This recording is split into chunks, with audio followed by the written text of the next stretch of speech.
السلام عليكم ورحمة الله وبركاته.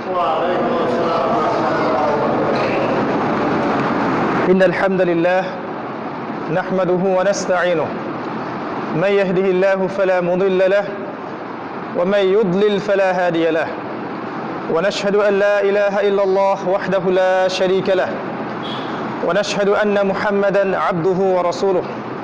أما بعد فقد قال الله تعالى في كلامه المجيد والفرقان الحميد بعد أعوذ بالله من الشيطان الرجيم اقترب للناس حسابهم وهم في غفلة معرضون. وقال رسول الله صلى الله عليه وسلم إن الله يرفع بهذا الكتاب أقواما ويضع به الآخرين. رب اشرح لي صدري ويسر لي أمري واحلل عقدة من لساني يفقه قولي.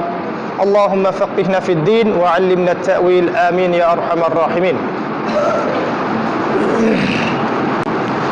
আলহামদুলিল্লাহ, যাবতীয় প্রশংসা এবং গুণগান একমাত্র মহিয়ান ও গরিয়ান আল্লাহ সুবহানাহু ওয়া তাআলার জন্যে, যে আল্লাহ রাব্বুল আলামিন আরশে আজিমের উপরে সমুন্নত, যিনি নাজিল করেছেন মহাবিশ্বের মহাবিশ্বয় মহাগ্রন্থ আল কোরআন এবং প্রেরণ করেছেন সর্বকালের সর্বশ্রেষ্ঠ মানব মুহাম্মদুর রাসূলুল্লাহ সাল্লাল্লাহু আলাইহি ওয়াসাল্লামকে। আমরা সবাই আল্লাহ পাকের দরবারে শুকরিয়া আদায় করি, বলি আলহামদুলিল্লাহ। দরুদ এবং সালাত বর্ষিত হোক সৈয়দুল মুরসালিন খাতামান নবীন আহমদ মুস্তাফা মুহাম্মদুর রাসূলুল্লাহ সাল্লাল্লাহু আলাইহি ওয়াসাল্লামের প্রতি, যাকে আল্লাহ রাব্বুল আলামিন এই পুরো মানব জাতির জন্যে মানবতার মুক্তির দূত হিসেবে এবং উসওয়াতুল হাসানা হিসেবে প্রেরণ করেছেন। সবাই বলি আল্লাহুম্মা সাল্লি আলা মুহাম্মদ, আল্লাহুম্মা বারিক আলা মুহাম্মদ। আমার প্রিয় মুসল্লি কেরাম, আজকের এই সংক্ষিপ্ত জুমার সময়টুকুতে আমরা একটা অত্যন্ত গুরুত্বপূর্ণ বিষয়ে কথা বলবো ইনশাআল্লাহ, এবং সেই বিষয়টা হচ্ছে শেষ জামানায় মুসলিমদের করণীয়। শেষ জামানায় মুসলিমদের করণীয় কি কি আলামত দেখলে আমরা বুঝতে পারবো যে আমরা শেষ জামানায় আছি, এবং এই জামানায় একজন মুসলিম হিসেবে আপনার দায়িত্ব কর্তব্য কি, এটা আজকের খুতবার আলোচ্য বিষয়। আমরা সবাইকে অনুরোধ করব, খুতবার মাঝে আপোষে কথা বলবেন না, তাহলে আপনার জুমার নেকি নষ্ট হয়ে যাবে। মোবাইল ফোনগুলোকে সাইলেন্ট করে রাখবেন এবং খুতবায় যা শুনবেন যাচাই বাছাই করে আমল করার চেষ্টা করবেন। আল্লাহ পাক তৌফিক দান করুন, আল্লাহুম্মা আমিন। আল্লাহ রাব্বুল আলামিন পবিত্র কোরআনুল কারীমের সূরাতুল আম্বিয়া এর 1 নম্বর আয়াতে বলেছেন ইকতারাবা লিন-নাসি হিসাবুহুম, মানুষের জন্যে তার হিসাব নিকাশের সময় খুব ঘনিয়ে এসেছে, কাছাকাছি চলে এসেছে। ওয়াহুম ফি গাফলাতিন মুরিদুন, অথচ মানুষ তার এই হিসাব নিকাশের ব্যাপারে গাফেল, পরকালের জীবন সম্পর্কে মানুষ গাফেল, উদাসীন। আল্লাহ পাক আরও বলেছেন সূরা কমারের 1 নম্বর আয়াতে ইকতারাবাতিস সাআহ, কিয়ামত নিকটবর্তী হয়েছে। ওয়ানশাক্কাল কমার, এবং চাঁদ দ্বিখণ্ডিত হয়ে গেছে। আপনি যে চাঁদটাকে দেখেন রাতের বেলা আকাশে, এটা 2 টুকরা করা আছে।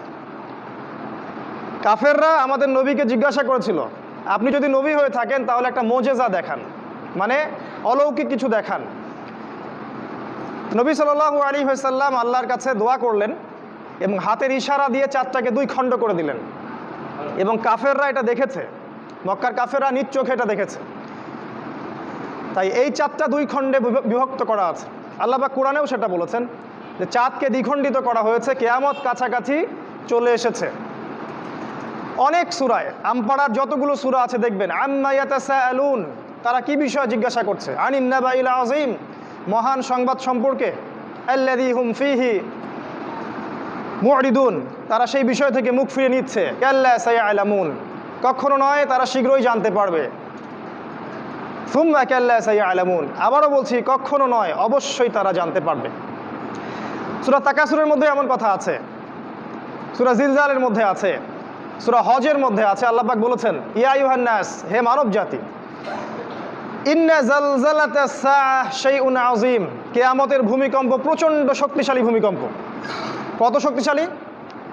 আল্লাহ পাক বলেছেন কিয়ামতের ভূমিকম্প শুরু হওয়া মাত্রই যে মেয়েদের গর্ভে সন্তান আছে, এই সন্তানটা খালাস হয়ে যাবে এবং মা তার সন্তানকে ফেলে পালাতে থাকবে, তার হুঁশ থাকবে না। এটা কিয়ামতের এত বিভীষিকাময় অবস্থা।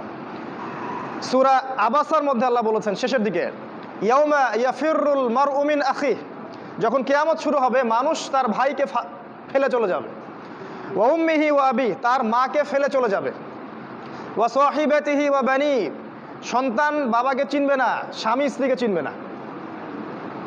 ইযা যুলজিলাতিল আরদু জিলজালাহা, যখন কিয়ামতের ভূমিকম্প হবে, প্রবল ভূমিকম্প। সেদিন কি হবে? পৃথিবীর সমস্ত ভূগর্ভস্থ সম্পদ আল্লাহ বের করে দিবেন। আল্লাহ পাক এই পৃথিবীকে বলবেন কথা বলো, তখন এই জমিন কথা বলা শুরু করবে। এই পৃথিবীর প্রত্যেকটা জায়গায় যেখানে যে ঘটনা ঘটছে এই জমিন সেটা সাক্ষী দিবে। এই যে জমিন যেখানে আপনারা বসে আছেন, এই জমিন সাক্ষী দিবে এখানে একটা মসজিদ ছিল, আপনারা নামাজ পড়েছেন।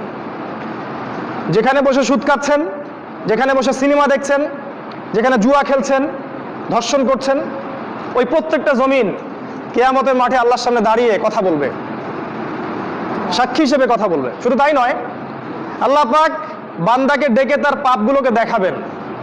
বান্দা অস্বীকার করবে, আমি এই পাপ করি নাই, তোমার ফেরেশতারা ভুল লিখেছে। আল্লাহ পাক তখন যেটা করবেন সূরা ইয়াসিনের মধ্যে আছে, আল্লাহ পাক তার ঠোঁট বন্ধ করে দিবেন এবং তার হাত পা উরুকে কথা বলার শক্তি দিবেন এবং সেই বান্দার হাত, সেই বান্দার পা, সেই বান্দার উরু কথা বলা শুরু করবে, সে কোথায় কি করেছে। কিয়ামত কঠিন জিনিস, মানুষ এই বিষয়টা সম্পর্কে গাফেল। আমাদের নবী মুহাম্মদ সাল্লাল্লাহু আলাইহি ওয়াসাল্লাম হাদিসের মধ্যে কিয়ামতের অনেকগুলো নিদর্শন বলে গেছেন, একদম চোখে আঙ্গুল দিয়ে দেখিয়ে গেছেন, এই জিনিসগুলো যখন দেখবে তখন কিয়ামতের অপেক্ষা করো। আপনাদের সামনে আমি কিছু তুলে ধরার চেষ্টা করছি। নবী সাল্লাল্লাহু আলাইহি ওয়াসাল্লাম বলেছেন, আমি যে নবী হয়েছি এটাই কিয়ামতের একটা বড় আলামত। তিনি বলেছেন, বুইসতু আনা ওয়াস-সাআ কাহাতাইন, আমাকে আর কিয়ামতকে এইভাবে পাঠানো হয়েছে, আমাকে আর কিয়ামতকে এইভাবে পাঠানো হয়েছে।